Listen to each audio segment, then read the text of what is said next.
Hello friends, welcome to NJP COACHING. আজি আমি class 10 or advanced math or first chapter to ওপৰত অন্য এটা ক্লাস কৰিবলৈ ওলাইছো. Okay, let's start the class.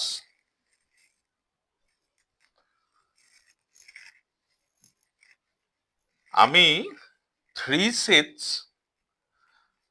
operations on 3 sets cardinal number ওপৰত আমি প্ৰথম ক্লাসটোত 2 sets or operation কৰিছিলো. আজি আমি 3 sets or এটা question লম টেক্সটবুকৰ question আমি 3 sets to discuss কৰিম তাৰ আগতে আমি যিকেটা ফৰ্মুলা আগবঢ়াইছিলো সেই ফৰ্মুলাটো ফাৰ্স্ট ফৰ্মুলাটো আপোনালোকে দেখিছে স্ক্ৰিনত এটা কুৱেশ্যন হিচাপে লৈ আহিছো এটো এছএছএলসি ত আহিছে ইম্পৰ্টেন্ট কুৱেশ্যন হয় cardinal number of union of two sets that means A union B equal NA plus NB minus NA intersection B এটো আমি কেনে ধৰণেৰে প্ৰুফ কৰিম সো এটা ভেন ডায়াগ্ৰাম আঁকিব লাগিব ভেন ডায়াগ্ৰামটোত মই দেখুৱাইছো A আৰু B দুটা set joint set not disjoint so ইয়াত আপোনালোকে দেখিছে তিনিটা পাৰ্ট মেইনলি তিনটা পাৰ্ট এই মাজৰ পাৰ্টটো দুইটাৰে কমন পাৰ্ট সেট A আৰু সেট B ৰ কমন পাৰ্টটো আমি A ইন্টাৰসেকশন B বুলি কওঁ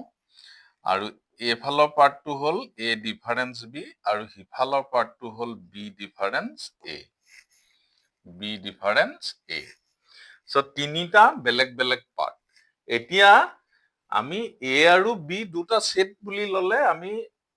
জইন্ট সেট পাইছো কিন্তু A minus B A intersection B B minus A তিনটা পাৰ্ট যদি কৰি দিও এতিয়া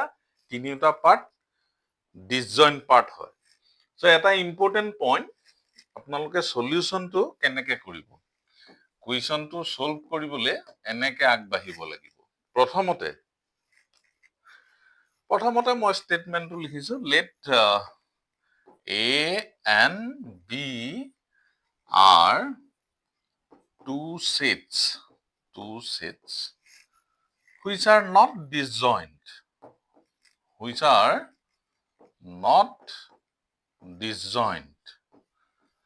so not disjoint means A intersection B this is not equal 5 so etu hol statement কিন্তু আমি disjoint সেটৰ পৰা কি পাইছো for two disjoint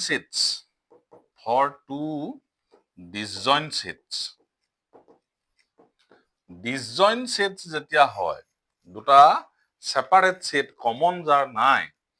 তেনেকুৱা সেট বিলাকক disjoint বুলি কয় that means দুটা সেট যদি A আৰু B হয় A intersection B যদি নাল সেট হয় তেতিয়া হলে আমি disjoint সেট বুলি কওঁ so disjoint সেটৰ suppose two disjoint sets suppose P and Q so P union Q equal this one plus this one that means intersection part to 0 গটিকে আমি দুটা disjoint সেটৰ পৰা এটো লিখিব পাৰো disjoint set যেতিয়া হয়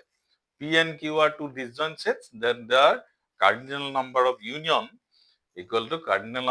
sum of the cardinal numbers of two sets this is equation number 1 এতিয়া আমি ভেন ডায়াগ্ৰামটোলৈ যাম ভেন ডায়াগ্ৰামটোত A আৰু B আমি জইন্ট সেট লৈছিলো কিন্তু ইয়াত তিনিটা পাৰ্ট ডিসজইন্ট দেখিলো সো আমি কি লিখিম from the Venn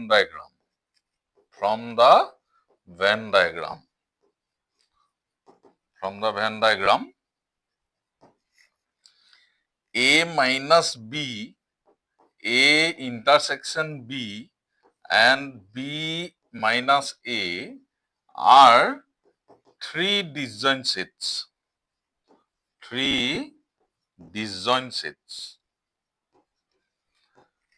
আমি ভেন ডায়াগ্ৰামটোত এই তিনিটা পাৰ্ট এক্সট্ৰা কে লিখিছো তিনটাৰে কমন নাই A minus B টো এটা separate part A intersection B এটা সেপাৰেট পাৰ্ট তেনেকে B ডিফাৰেন্স A টো এটা সেপাৰেট পাৰ্ট সো যদি তিনিটা ডিসজয়েন্ট সেট হয়, মই ইয়াত দেখাইছিলো দুটা ডিসজয়েন্ট সেট হলে এনেকুৱা, ঠিক তেনেকে তিনিটা হলে তিনিবাৰ প্লাস হ'ব। সো আমি কি লিখিব পাৰিম, ইয়াত আমি কি লিখিব পাৰিম, তিনিটা ডিসজয়েন্ট সেট যদি হয় তেতিয়া হলে আমি লিখিব পাৰিম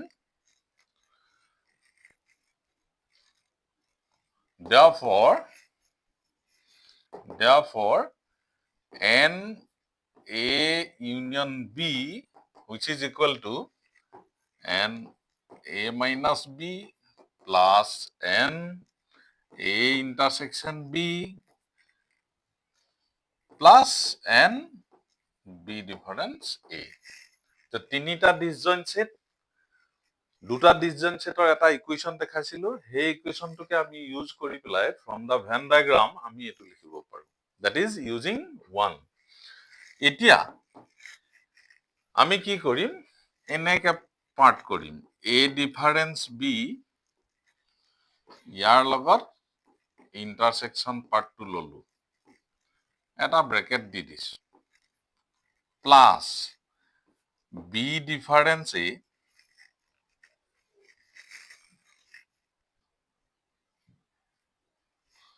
plus B difference A plus A intersection B. এইটো এটা ললো। সো আমাৰ ইয়াত A difference B, A intersection B এবাৰেই আছিলে, দুবাৰ ললো, এবাৰ মাইনাস কৰিব লাগিব, minus n A intersection B. এতিয়া ভেন ডায়াগ্ৰামটোত এই দুটা হৈ গল disjoint set, A difference B, A intersection B. এই A difference part, A difference B part 2 আৰু যোনটো A intersection B part মাজৰ পাৰ্টটো লগ লাগি পেলাই হৈছে NA, নেক্সট ব্ৰেকেটটো এই দুটা লগ লাগি হৈছে B আৰু minus A intersection B. So this is the right hand side. আমি এনে ধৰণেৰে এই ফৰ্মুলাটো প্ৰুফ কৰিব পাৰো। এছএছএলসিত এবাৰ আহিছিলে, গতিকে মই ডিসকাস কৰিলো, ইম্পৰ্টেন্ট হয়, নেক্সট যিকোনো পৰীক্ষাত অহাৰ চান্স আছে। আৰু লাষ্টত যোনটো মই ইউজ কৰিছো, আপোনালোকে প্ৰপাৰ্টিত হয়তো পাইছে, এই দুটা পাৰ্ট প্লাস কৰিলে সেট এটো ওলাই, B ডিফাৰেন্স A আৰু A ইন্টাৰসেকশন B এই দুটা পাৰ্ট প্লাস কৰিলে সেট B টো ওলাই। সো আমাৰ এইখিনিতে প্ৰুফটো কমপ্লিট হ'ব। ওকে, ইয়াৰ নোটটো আছে, আপোনালোকে নোটটো পাব। সো এতিয়া আমি আহিম নেক্সট আমি আহিম অপাৰেশনস অন 3 সেটস। ওকে ফ্ৰেন্ডস, আজিৰ ক্লাছটো সম্পূৰ্ণৰূপে পাবলৈ আৰু লগতে কোৰ্সটোৰ সম্পূৰ্ণৰূপে কোচিং লবৰ বাবে আমাৰ mobile app NJP COACHING all exams expert download কৰি লওক, আৰু যিসকলে পাৰ্সোনাল কম্পিউটাৰ ইউজ কৰি কোৰ্সৰ কোচিং লব বিচাৰে তেখেতলোকে আমাৰ ৱেবসাইট njpcoaching.in ভিজিট কৰক, তাতে লগইন কৰিলে আমাৰ ৱেব এপটো ডাউনলোড হ'ব আৰু ইনষ্টল কৰি আপোনালোকে চাব পাৰিব। আমাক ইমেইল যোগে, হোৱাটসঅ্যাপ নাইবা টেলিগ্ৰাম যোগে আপোনালোকে কন্টেক্ট কৰিব পাৰে। আমাৰ ইমেইল আইডি হৈছে njpcoaching@assam@gmail.com আৰু আমাৰ নাম্বাৰ 7002185385। আন এটা নাম্বাৰ আছে 9957563353। Okay, thank U.